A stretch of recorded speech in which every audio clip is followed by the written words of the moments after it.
on. I had him as a professor when I was, I think, a freshman. He is the chief diversity officer for the entire university. So he's going to talk to us about um, efforts today at the university and other stuff that he's got for us. So should be cool. Well, thank you. Thank you, Bryce and Kale, for having me. As Bryce stated, I am the Chief Diversity Officer there at CSU. I've been in this role now 21 months. I'm Professor of Urban Studies in the College of Urban Affairs. I've been on the faculty since 2005, and the past 2 academic years, that's the first time in 18 years I haven't been in the classroom. So quite a transition from the faculty side to the administration. So still getting acclimated and accustomed to that. So first I actually have 2 presentations I'll share with you today, time permitting. The first is just general overview of the field of diversity and inclusion, some of the key concepts and terms and principles in the field, and then time permitting, I'll share with you some of the specific diversity initiatives that we've undertaken there at CSU since I've been in this role, okay? So first, the mission statement for the Division of Diversity at CSU. The Division of Diversity, Inclusion, and University Engagement strives to create an educational landscape and campus climate of inclusive excellence that enables persons of all backgrounds and social identities to be their authentic self, thrive, and achieve academic and professional success and personal fulfillment. Looking at some of the key terms in the field of diversity and inclusion, I'm sure these are concepts you've all heard. Many are have become used very frequently in our everyday language and nomenclature. Diversity, first of all, is an array of human differences, that being both visible and invisible differences that can affect our personal, social, human interactions. Cultural competence, that's the ability to function effectively in the context of cultural differences. As we know, we live in an increasingly diverse society, a global society, a much smaller world, and I think this current pandemic is clearly evidence of that. Cultural competency requires an awareness of one's own social identity and our positions of privilege, and as well as a sense of humility and curiosity in one's interactions with others, with people from different social and identity groups and backgrounds. Bias, that's a tendency in favor of or against one thing, person, or group compared with another, usually in a way that is deemed to be unfair. All of us exhibit biases at both the conscious and unconscious level. There's a test that has been developed and used by social psychologists at Harvard, and this test, the implicit association test, has been in use over 20 years now, and it measures our implicit or unconscious bias, though that is those thoughts outside of our consciousness. And if you haven't taken this test, I would suggest you, take the time to Google it and just take it. It can be very insightful. And there's also a Facebook page that you see posted here to help us understand how we can help manage and offset those biases that we might have. The next concept that we hear used frequently in today's social environment is microaggressions. These are everyday insults, indignities, and acts that send demeaning messages to historically marginalized groups by members of privileged groups who are often unaware of these hidden messages that are being sent. So often microaggressions can be and are unintentional as well as some being intentional. But relative to the work of diversity and inclusion, we often hear use of the term intent. Microaggressions or some offenses can occur regardless of one's intent.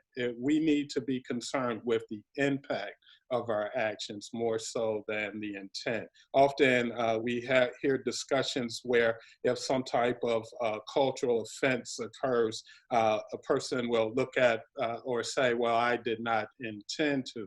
While that might be the case, that still does not address or minimize the offense or the hurt or harm that it might have caused the subject. Looking at our biases, as I said, we all have implicit biases. Those are those that are outside of our consciousness or our awareness. And these operate independent of our own personal views, values, and beliefs. The IAT, for example, as I stated, it's been in use over 20 years now. And I've used it in every class that I have taught there at CSU. I think going back probably to 2005. I use it at the beginning of the class to help us identify some of our potential biases and areas for growth. And it never fails. And the psychologists and Harvard, the research center that developed it and where that instrument is housed. It says my connection is unstable here. Oh, can you still hear me? Is everything fine? Okay.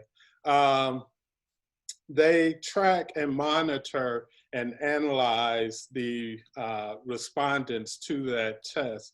And 80% of all respondents to the racial implicit association test have shown a pro-white, anti-Black bias. 50% of Black respondents have shown a similar bias. So once again, it's an instrument that can be used to help us enlighten us in some areas that we might not be aware of. And it's not designed to say that you're racist or, and there are other tests aside from race as well, where it will test one's bias. But it can be a useful tool in enlightening us and seeing where there are areas for growth. There's also explicit bias. These are your more standard traditional acts of discrimination, bigotry, or bias. For example, and it can also be manifest in exclusionary practices or policies within institutions, organizations, and in society in general. Looking deeper at this concept or of microaggressions, there are various components within these microaggressions. There are what are known as microassaults. These are conscious and intentional discriminatory acts, such as referring to one using a racial slur or epithet. Micro insults. These are verbal, nonverbal, and environmental communications that subtly convey rudeness and insensitivity that demeans a person's heritage or identity. For example, automatically asking an Asian or Hispanic person what country they're from, or how long have they been in the United States, automatically assuming that they're an immigrant, while they could very well be Asian or Hispanic American. Then there's micro-invalidations. These are communications that subtly exclude, negate, or nullify the thoughts or feelings or experiential reality of others. For example, saying the retort, "I can't be a racist, I have Black or Hispanic or Asian friends." For example, that might be one example. Or "I'm not a sexist," if there's some offense towards a woman, for example. So defending those automatic defenses, and they don't absolve us of whatever the statement or the assertion is. And few people actually recognize the cumulative impact that these microaggressions can have over time.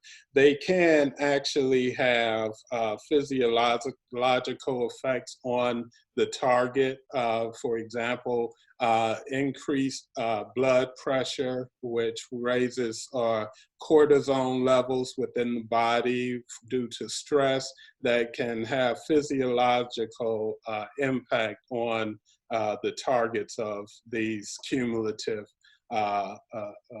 acts. And often people that are the targets of a microaggression, they might not actually recognize that they've encountered or experienced one until after the fact. Often you're caught off guard by them, and you can literally freeze in disbelief that it has occurred. Or once again, you might not really realize it until you reflect back on it and then understand that it was in fact a microaggression. Differences that make a difference. These are examples of dominant and marginalized groups within the United States, and the various types of oppression within which they can encounter some type of oppression. So as far as race, people of color are in the marginalized position, whereas whites are the dominant group in American society. Along class lines, the poor and the working class would be marginalized in comparison to middle and the owner class in our society. Gender, women are marginalized relative to men. And as along sexual orientation lines, the LGBTQ community is marginalized in relative to heterosexual people in the US. As far as ability, people with disabilities are marginalized, where those of us without disabilities or people without disabilities are in a privileged position. We don't have to think about accessing buildings and elevators and stairs and things of that nature. Just so many things that we take for granted. And the way that privilege operates, if you don't have to think about it, then most likely you are privileged in that aspect, in that regard. As a male, I generally, for the most part, don't have to worry or be overly concerned about my safety and security when I walk in public spaces, particularly at night, for example, where women often, that has to be a more constant concern for them. So that is something, as a male, I'm privileged, and I don't generally have to think about that unless I am going into a particular area where I know that there might be increased crime or things of that nature. Religion. In the US, non-Christians are marginalized relative to Christians. And from an age perspective, uh, we're a youth-oriented society, so people over 40, such as myself, I am in a marginalized position in that regard in comparison to you, young people. You are in the privileged position. Now, in a sense, the inverse of that, when we look at youth as a type of oppression, children and young adults are in the marginalized position relative to older adults. We know that there are some housing, apartment or condo developments, things of that nature, that might not allow children, young children. So that's an area where that youth would be marginalized. And then we're a status-oriented society here in the US. Stature has meaning, carries weight in the US. So rank and status, people without rank and status are marginalized in comparison to those that do hold some level of position of authority or title, if you will. Looking at diversity through a lens of systems and a systems approach. Beginning at the bottom of this figure, we look at issues relative to diversity and bias from at the individual level. First, there are two aspects of this at the individual level. What is known about oneself, one's own social identity, and our identity are very complex. For example, I'm sure we've all heard use of the term intersectionality. That refers to the different aspects of our identity, our social identity. I'm an African-American male, I'm a father, I'm over 50, so I am a veteran. I'm a disabled veteran. Those are all aspects of my identity as I know myself. And then there's the way that I'm perceived in the broader society.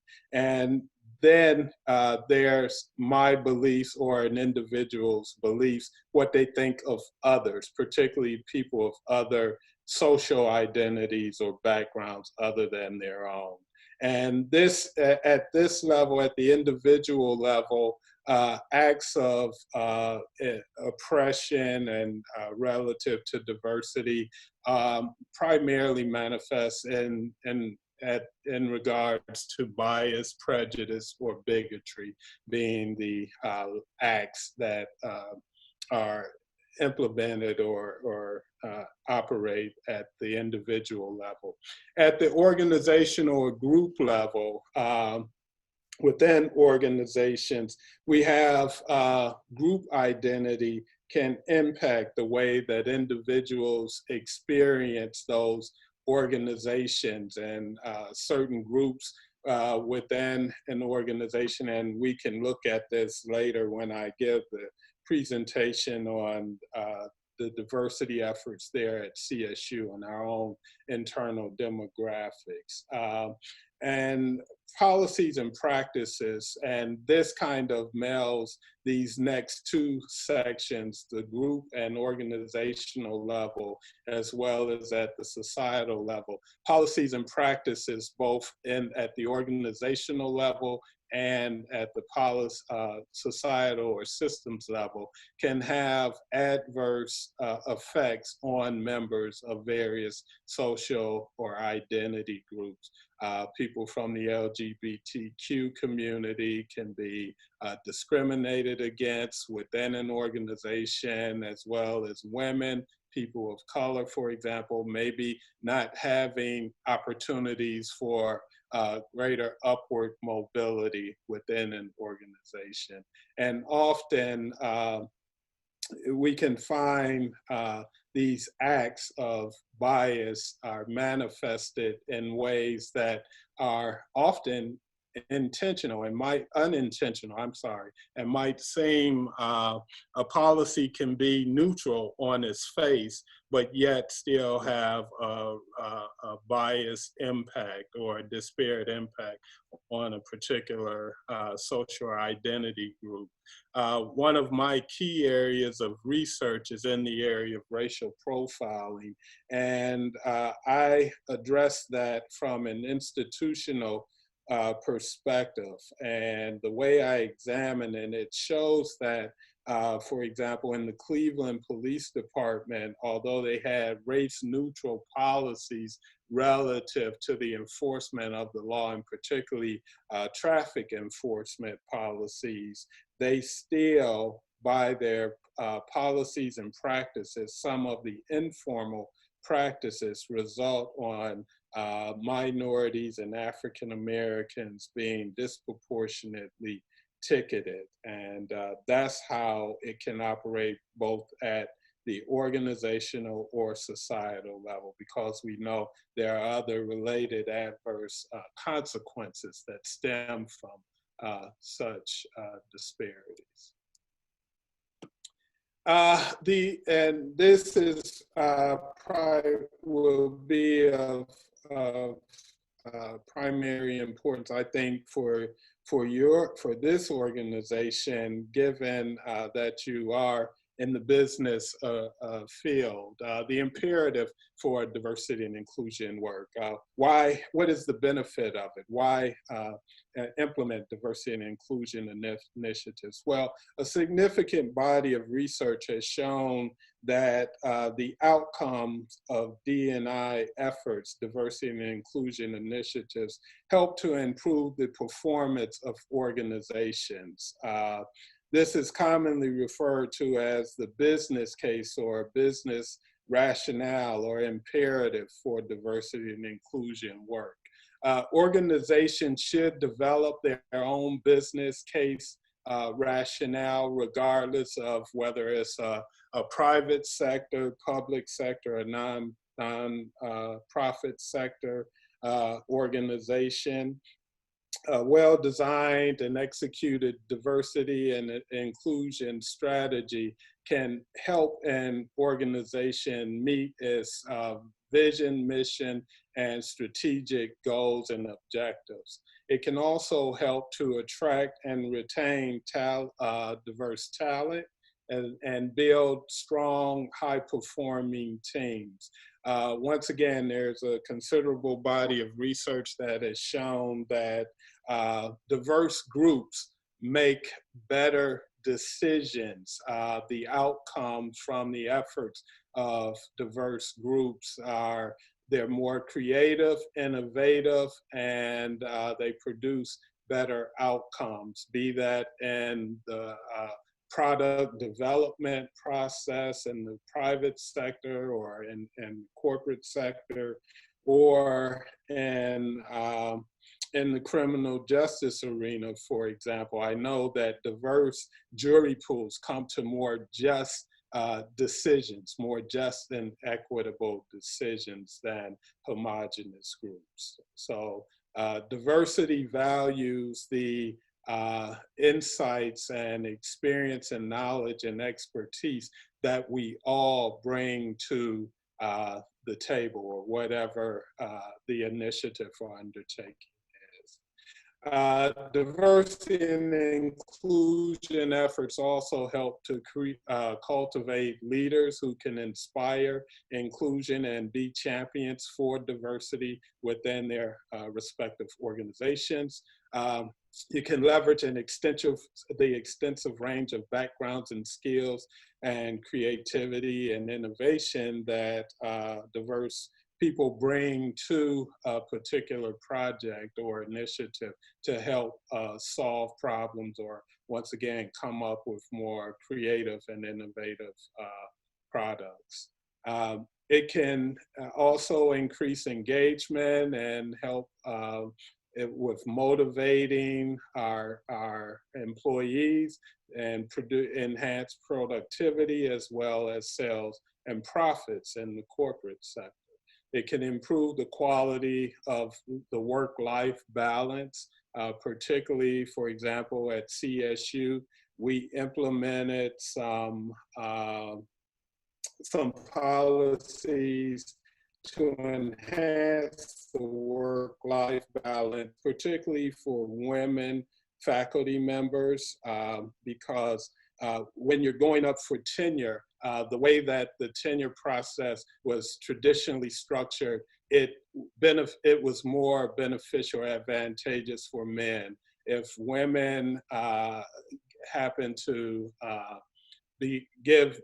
become pregnant, be pregnant, or start a family, that work to their disadvantage. But we've implemented some policies to stop the tenure clock for a child, for starting a family or pregnancy, for example. That's just one example of efforts to enhance the work-life balance and being more equitable for all of our employees. It can also enhance an organization's reputation and brand as an employer, as well as a socially responsible corporate neighbor or provider of choice, if you will. In this current crisis that we're in, we're looking at the actions of a lot of corporations and healthcare providers and the roles that they're playing at this time to help us get through this crisis. So once again, diversity and inclusion, Procter & Gamble, for example, is one corporation that immediately comes to mind of being a socially responsible and conscious corporate partner.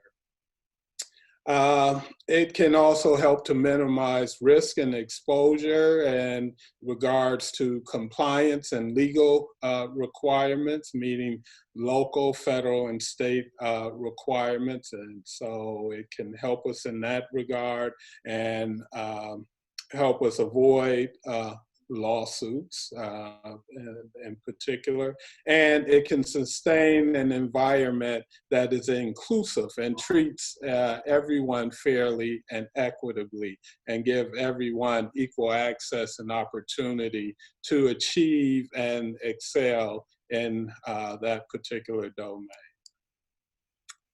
Elements of cultural competency include one's attitude, that being our own personal biases and beliefs and values, being aware, our level of awareness, knowing ourselves and how we react to cultural differences, along with planning and acting accordingly to manage our own feelings in response to issues relative to cultural differences. This is what is referred to as our own emotional intelligence, one's level of emotional intelligence. And then knowledge, being familiar with the customs, values, and perspectives of different cultures, and being open to learning about differences in cultures and backgrounds, those outside of our own. And then skills, the ability to effectively communicate and interact with people from other backgrounds and cultures. We live in a globally diverse society, and you as business professionals will be operating in most likely a global environment. So you need to know how to interact and communicate effectively with people with diverse backgrounds from other parts of the world, other cultures and customs. Two core competencies of cultural competency are teamwork, which is necessary to be competitive in any industry or field. People need to be able to build collaborative relationships with their colleagues as well as their customer and client base that represent diverse cultures, races, ages, genders, religions, lifestyles, and viewpoints. And once again, being globally and interculturally fluid, which relates to how we value, respect, and learn from diverse cultures, races, ages, genders, sexual orientation, and religions, as well as other forms of human differences not identified here.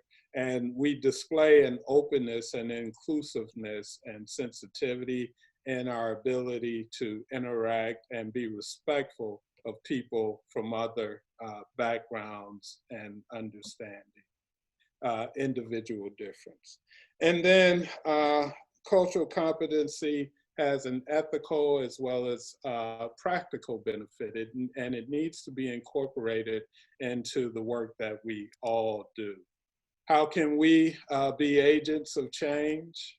One, advocate for others.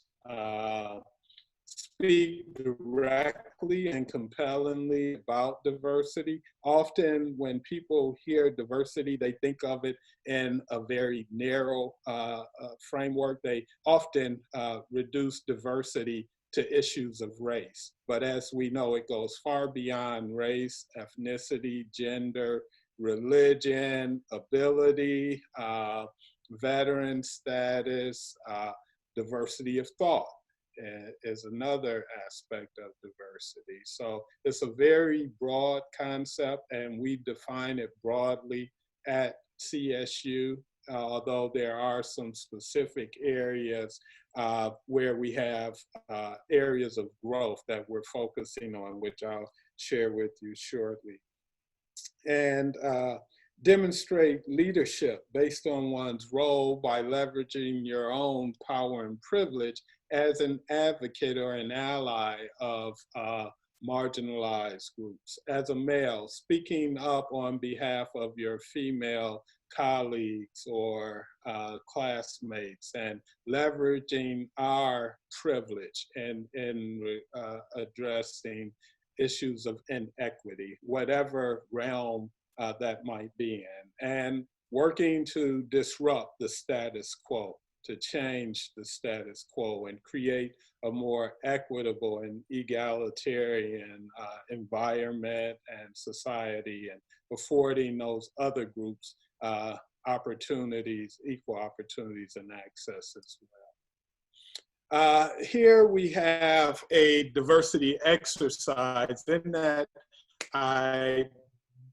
haven't provided you with handouts. I will just ask you to look at this power flower and just kind of briefly reflect on it, and look at each aspect or variable on the petals of the flower, and examine yourself and think about where you fall as relative to being privileged or having power in that particular realm in comparison to others, and think about how that advantages you and could disadvantage others. And along with that, and this is something you can take with you, is think about how you can leverage your own privilege in a particular realm to help advocate for others that don't have the benefit of that level of advantage. Sexual orientation, for example. Heterosexuals in the US and in the West and in societies across the globe in general, we don't have to be concerned about if we walk down the street holding the hand of our partner as a person within the LGBTQ community might. So how can we help use our voices and our privilege to give others those same rights and privileges that we enjoy and take for granted? And I would challenge all of you to engage in that type of introspection and reflection, and become advocate and allies, and dare I say co-conspirators with others to help provide that access and opportunity and equitable level of interaction for others in marginalized groups. A quick review. One, know when a bias incident has occurred and how to recognize microaggressions. And more importantly, other than just being able to recognize and observe when a microaggression has occurred, speak out, take action, particularly if you're in a position of privilege or authority within that setting of power. If you're a member of the dominant group and you witness a microaggression against someone in a marginalized position or group, speak up on their behalf and use your own privilege and power to advocate, become an ally for them.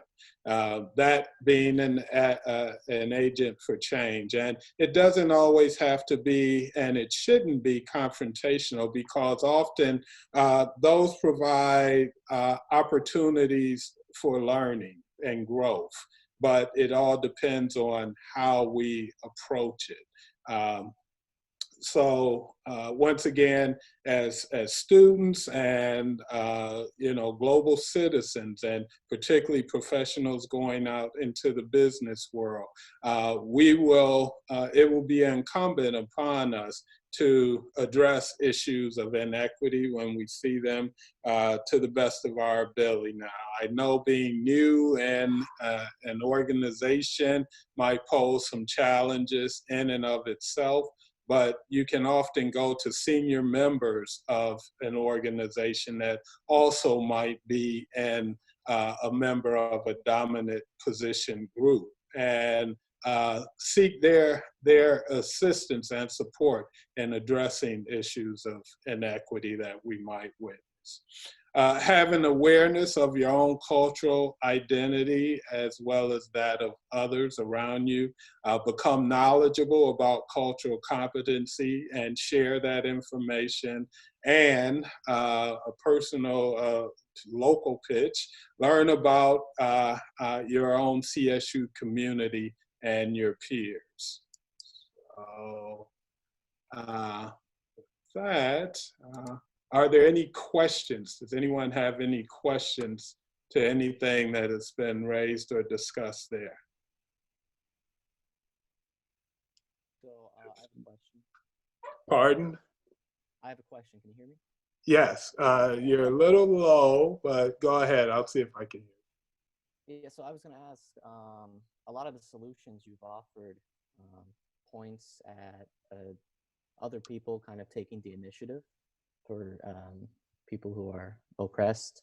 Yes. Do you think there are solutions for people to be self-empowered and make their own path, if that makes sense?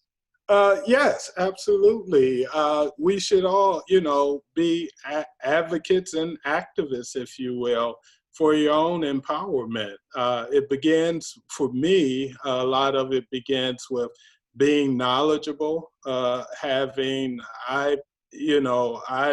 lot of my work, my area of expertise and how I came to this role as the Chief Diversity Officer is from my background in the areas of race and studying race and racial disparities and discrimination in particular.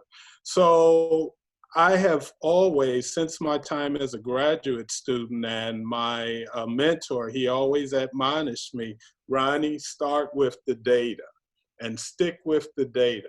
So having empirical data to start with as an academic or a scholar, I've always approached issues of inequity from that approach. So empowering myself by, one, knowing what the relevant data is and starting there, and then beginning to engage others in discussions around that.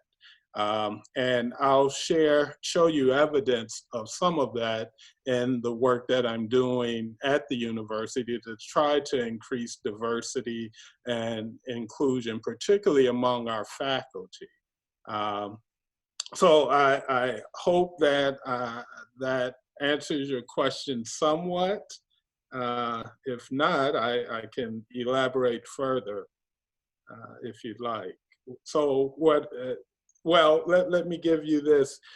We are all aware that this current pandemic is having a disproportionate impact in the African American community.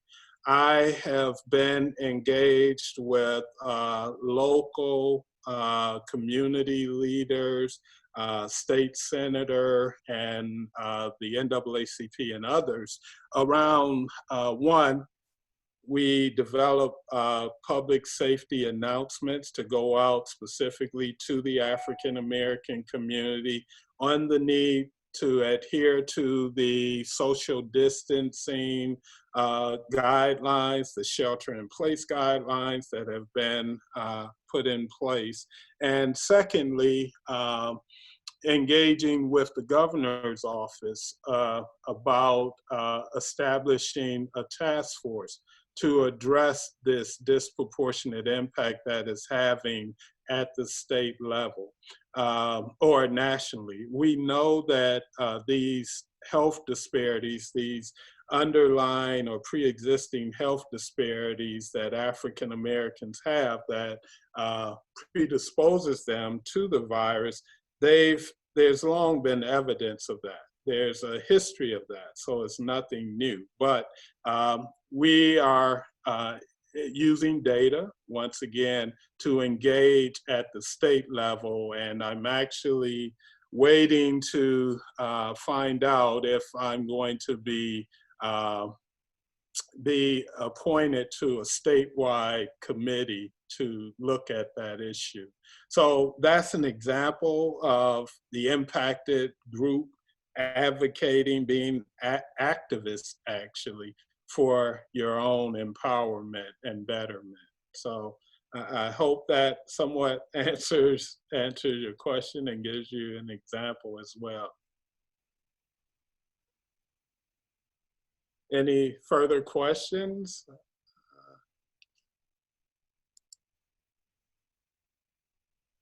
If not, let me see if I can close that out and bring up the other presentation. Here we are.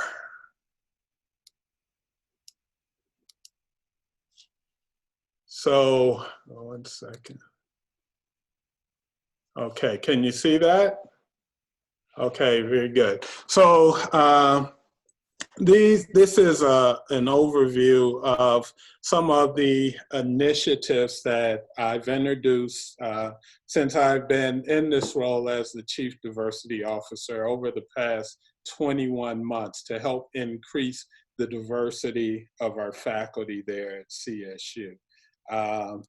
So, wait 1 second. Okay. So there, just a little bit of background information about myself. I am a 3-time alum of CSU. I actually earned my PhD there in the College of Urban Affairs in 2005. As I stated earlier, I'm a disabled veteran. So I actually returned to school in 1990 as a disabled vet, and I started at Tri-C and spent all of the 90s in school going all the way through to my PhD, and began teaching there at the university in 2000 as a PhD student, and completed my PhD in 2004, and then joined the faculty as tenured track faculty in 2005. I began working with the Division of Diversity and Inclusion in February of 2018. Initially, I was asked to come down and establish a Diversity Institute, a research center, in essence, focused on diversity-related research and issues. Shortly after assuming or agreeing to work in that role, and it was about 30% of my time, I was still in the classroom in the College of Urban Affairs. Shortly thereafter, things began to unfold, whereas the Chief Diversity Officer at the time was on his way out. So I was recommended to President Sands as he was coming in, President Berkman, the former president, and Dr. Julian Earls, who was the interim diversity officer at the time, recommended that I be appointed as the CDO. So been in that role since.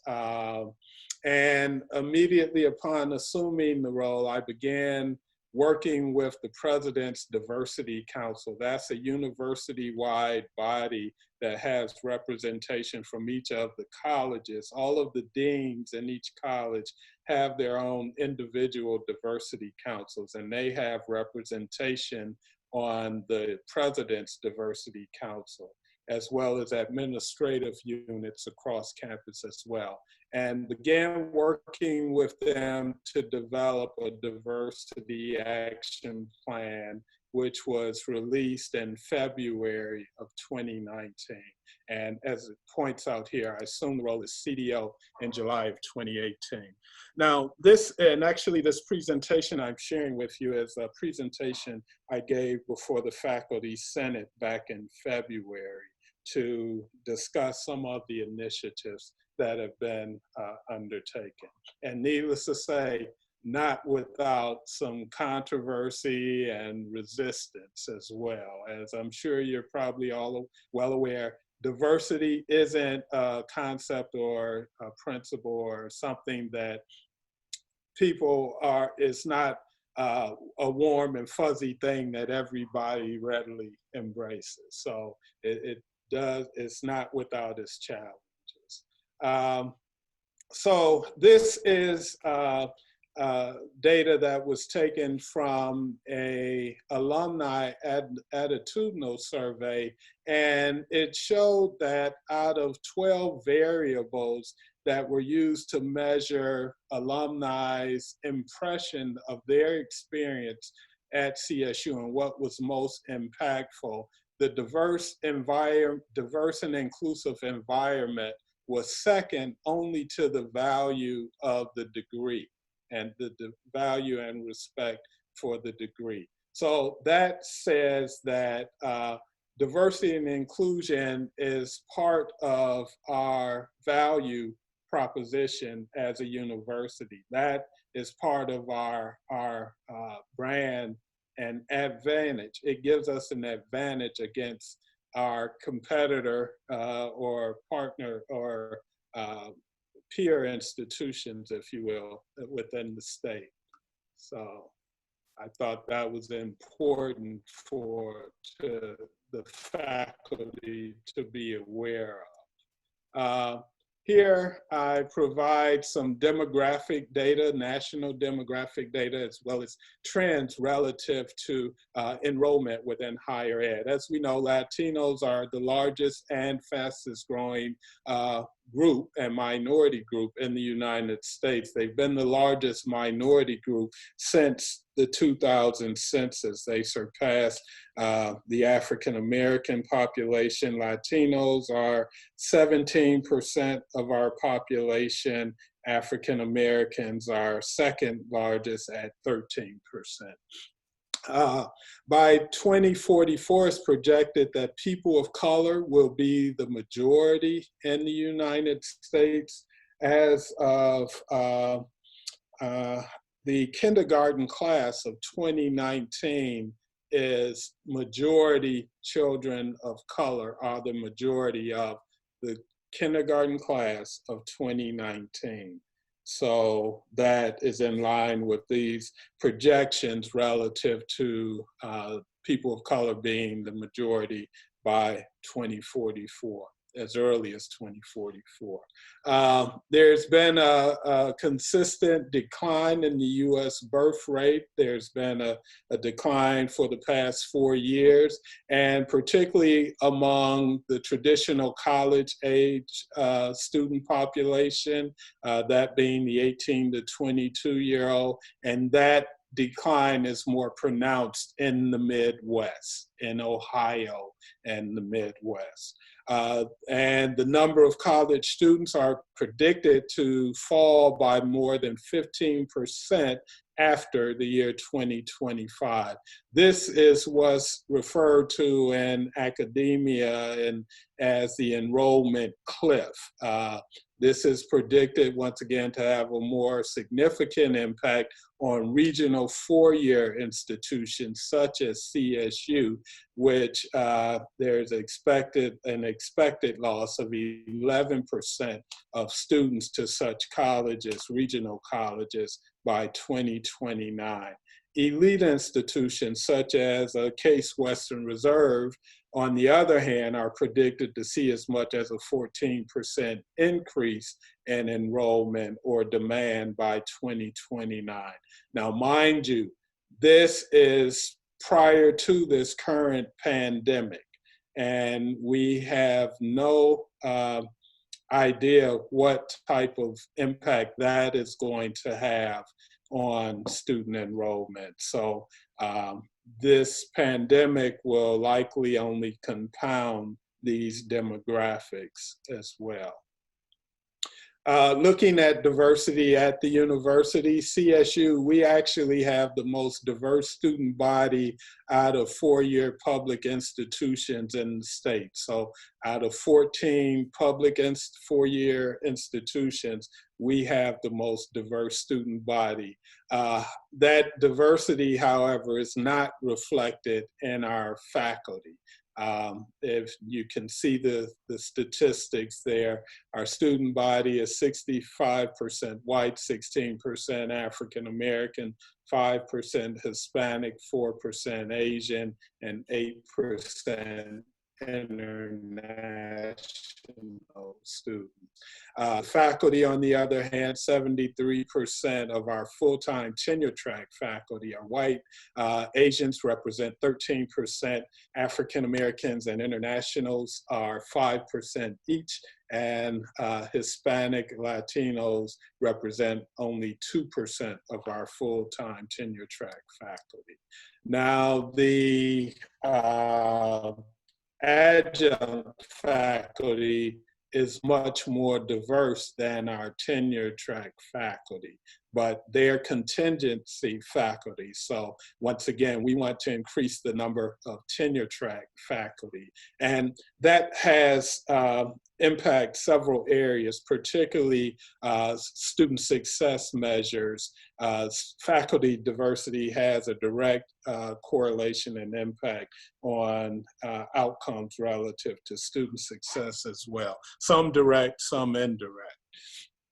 And this data is taken from our diversity action plan, which as I said, was released in February 19. And here I computed a student to faculty ratio. Once again, as I stated earlier, always grounding my work in the data.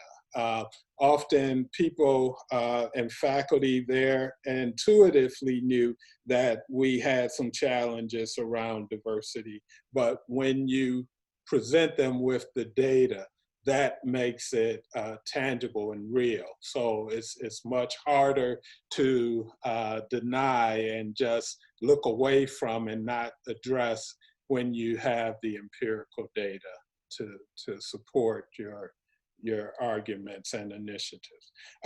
So the student to faculty ratio is highest, the student to faculty disparity or gap is highest for African Americans at 86:1. So for every 86 African American students, there is one African American faculty. And for Latinos, it's the second highest at 64:1, followed by biracial faculty and students at 48:1, internationals next at 46:1, whites are at 26:1, and then Asians actually have the lowest at 8:1. So think of the challenges that would pose when it comes to, from the student perspective, being able to see a faculty member in the classroom that looks like yourself, might be more familiar with and share some of your cultural background and experience and able to relate to that. The ability to serve as a mentor. Now, all faculty should be able to mentor students across race, ethnicity, gender, sexual orientation, regardless. All faculty should be able to do that. But being able to identify and mentor students from particularly historically marginalized backgrounds, that is of vital importance as well. And I know I can speak to that as an African-American male.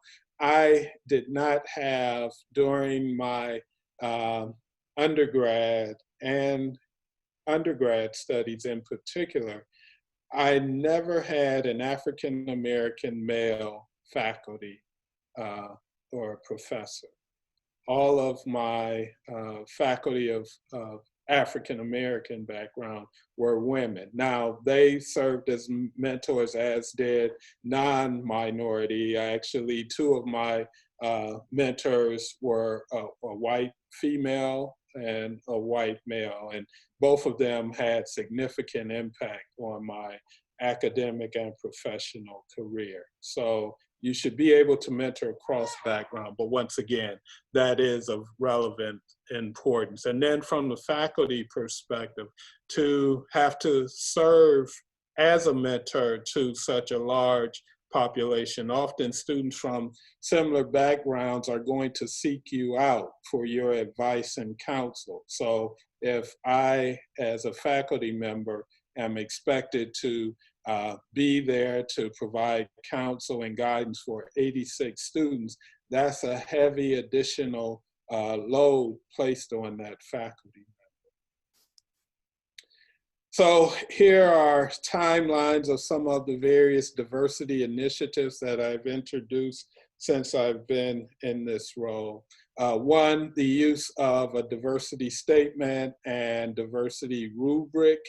It was introduced in October of 2018 as advisory for use by faculty search committees. I gave a presentation to the faculty senate on that in February of 19, and released the diversity action plan that same month, later that month. And then we've incorporated implicit bias training, diversity reference and advertisement guide was developed along with HR for search committees to use to try to access and locate diverse pools of candidates within specific disciplines. And then also, once again, the implementation of the diversity statement and rubric as standard use by search committees this past fall. And here's data. I see that we are at the 1 hour mark. I don't know if, do we have a hard stop, Bryce, or can we go a little bit? Yeah, we have no hard stop at all. Just if people, I don't know, if they have different things on their schedule, they can pop in and out. But yeah, you're welcome to continue. Okay, thank you. I'm almost done here. So this is the data from the use of the diversity rubric, which once again, I introduced in the fall of 2018 as advisory use or guidance by the search committees. And to my surprise and pleasure, there were 24 searches done during that academic year, 22 of which, or 92% of which, utilized this diversity rubric. Of those that utilized it, 16 diverse candidates were selected for interviews. And of those, 7 were selected for hire. So that is 44% of those that were interviewed were hired, and 32% of those searches that utilized the rubric resulted in a diverse hire.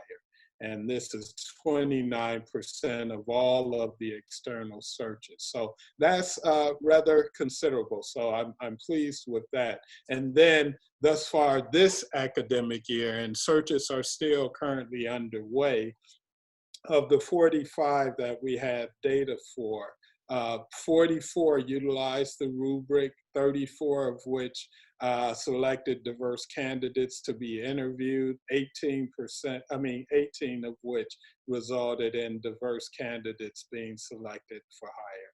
So that is 53% of the diverse candidates that were hired. So once again, that is a considerable measure there.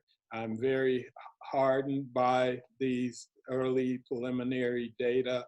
Now, I know in order to measure and show the real impact, I need the data for the years prior to the introduction of the rubric, and I am waiting to receive that data from the Office of Institutional Equity, which provided me with this data and retains that data as well. But they will have to physically go through the files and compile that data, and given that we currently aren't on campus, that is kind of delayed that the receipt of that data. So, but that is an example, and a very promising example of some of the initiatives that have been introduced. Just last week, another initiative or strategy that I've utilized were a targeted opportunity hire. We were able to hire a diverse faculty member in the field of counseling psychology. She will be in the College of Education. So those are just some of the efforts that are underway to increase diversity there at the university, and to give you a sense of what the landscape for diversity, equity, and inclusion looks like there at the university. So, where am I? Hello, did I close it? Bryce? Hello? Yes. Oh, Yes. okay. You're good. I closed my window, but I can't see you guys, but you can see me. So, any questions, comments? Well, if not, thank you for your patience and your indulgence. I hope this has been informative and insightful for you. I'm available at any time you ever have any other questions, thoughts, or if I can be of assistance. I'm available. I think Bryce has my contact information, and it was up on the screen. But I'm in the Parker Hannafin building, room 235, and you can email me r.dunn@csuohio.edu. Yeah, thank you so much. Yeah, this was perfect. We've been having a lot of discussions with firms around Cleveland as well. They're giving us presentations on their initiatives, and this lined up like pretty much perfectly with what they're doing. So it's really nice to see it's happening at our own university as well, you know. So Very good. thank you so much. Yeah, well, thank you. Thank you for the opportunity. And Absolutely. I wish you all well as you wrap up your semester. And how many of you are any graduates? No graduates yet? Kayla and I are Okay. graduates. Not graduate. Oh, okay. Yeah. You're graduating or graduate students? We're graduate students. I think we have a few graduating students though too. Yeah. Okay, very good. Well, best wishes to you all, particularly in these challenging times and the environment where we find ourselves in, but we will get through this. So thank you all. Yes. Be well, be safe, healthy, and take care. Thank you so much. Thank you so much for your time. Yes, Thank you. You're welcome. Thank you. Bye now.